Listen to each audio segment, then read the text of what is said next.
Errotariaren txakurra.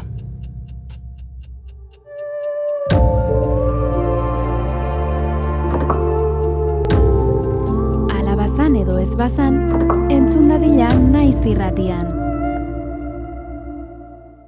Aldapeko sagarraren adarraren puntaren puntan, txoria zegoen kantari.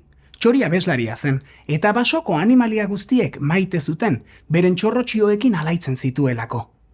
Esan dizuet basoko animalia guztiek maite zutela, baina bazen animalia bat ez zuena asko maite. Jan egin nahi zuen. Animalia hori azeria zen. Beti ibiltzen zendana usaintzen dana entzuten eta ea txoria harrapatzen zuen. Txoriak egan eta azeriak ezin harrapatu. Halako batean txoriak 4 kume egin zituen, eta hantxe zegoen bere kumetxoak zaintzen. Gerturatu zen azeria zuhaitzaren azpian, eta esan zion, "Txoritxo, txoritxo, 4 kume asko dituzu eta emaidazu bat niretzako." "Ez da pentsatu ere," esan zion txoriak, "ez dizut kumerik emango, alde hemendikan." Orduan azeriak esan zion, bat ematen ez badidazu, buztanarekin zuhaitza jo, eta kabia botako dizut eta danak jango ditut." "Ez da pentsatu ere, ez zaite saiatu hori egiten."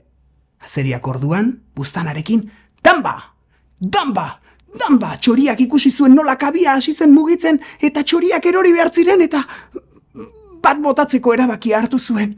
"Tori eta utz gaitzazu bakean." Azeriak ahoa zabaldu, eta ras! Kolpetik irantzi zuen txori txikia. "Orain joan zaitez hemendik." "Txoritxo, 3 ere asko dira eta bota idazu beste bat. Ez da pentsatu ere." Eta orduan azeriak, danba, eta horrela bota zion beste bat, eta beste bat. Gabe geratu arte.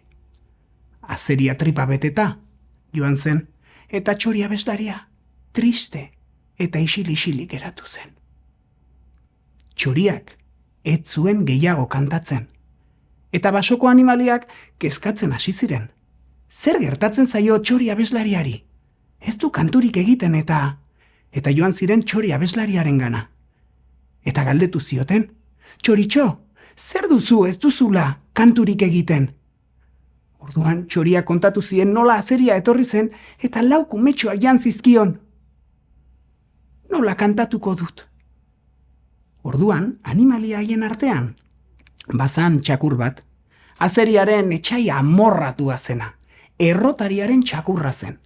Eta errotariaren txakurrak esan zion, "Txoritxo, neuk lagunduko dizut. Baina gauza bakar bat egin beharko duzuzuk.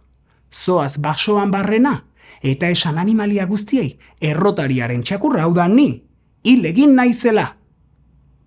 "Tira, egingo dut," esan zuen txori abeslariak triste. Errotariaren txakurra, ibai ertzean jarri zen etzanda, horrela, begiak itxita eta mingaina kanpoan. Eta txori abeslaria joan zen basoan barrena, egan eta esaten, "Errotariaren txakurra hildela! Errotariaren txakurra hildela! Errotariaren txakurra hildela!" Eta hala iritsi zitzaion berria, azeriari. "Gorroto dut errotariaren txakurra. Hori nik ikusi behar dut neure begiekin eta usaindu behar dut neure sudurrarekin." Eta hantxe joan zen, azeria, errotariaren txakurraren bila. Eta topatu zuen ibai ertzean, etzanda, begiak itxita eta mingaina kanpoan, horrela.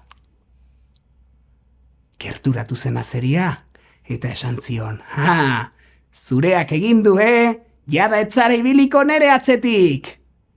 Eta esaldia bukatu aurretik, txakurrak mingaina gorde, begiak zabaldu, eta atzaparrez, raust, sabela iriki zion.